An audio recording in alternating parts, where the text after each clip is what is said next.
Bonjour les vapoteurs, c'est Alexis de chez Smoke It. Si vous regardez cette vidéo, c'est que vous vous considérez être un petit fumeur, donc entre 5 et 10 cigarettes par jour. Si ce n'est pas le cas, je vous invite à cliquer sur le lien dans la description pour repartir sur notre vidéo précédente et trouver quel type de fumeur vous êtes. Pour vous, on va avoir deux cas de figure.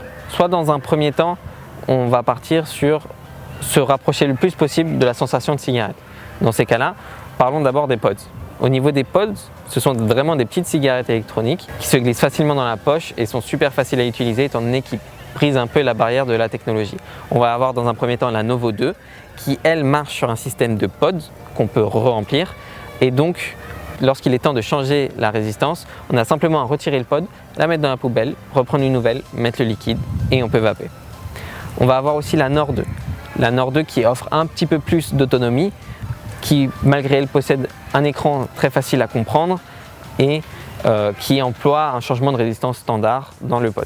On l'enlève, on dévisse, on met à la poubelle, on reprend une nouvelle résistance, le liquide et on est reparti. On va également trouver les cigarettes électroniques en forme de tube, donc en forme de stylo, qui elle ne possède qu'un seul bouton, donc qui est très facile à utiliser. On n'a pas de changement de puissance ou d'écran et on va pouvoir retrouver la VM Solo 22, la 18, où on va pouvoir aussi trouver la Vapen. Ce sont 4 modèles qui seront très bien pour vous et qui retranscrivent assez bien la sensation de cigarette normale. Et dans un dernier temps, vous allez avoir des petits modèles de cigarettes électroniques tels que la Q16 Just Fog ou alors la Cosmo de chez Vapture. Elles sont assez ressemblantes, pour autant on va avoir un petit peu plus d'autonomie au niveau de la Cosmo. Les deux vont pouvoir vous permettre de changer au niveau de la puissance, que ce soit un petit peu plus d'intensité ou non, de façon différente. Ou sur la Just Fog de Q16, l'écran va permettre de changer au niveau du voltage, alors qu'au niveau de la Cosmo, on va changer entre 3 modes, low, medium, high. Dans le deuxième cas de figure, vous voulez davantage faire de vapeur, avoir un modèle un petit peu plus puissant. Dans ces cas-là, je vous conseille 3 modèles, la Aegis Mini, la T80 et la Taro Nano.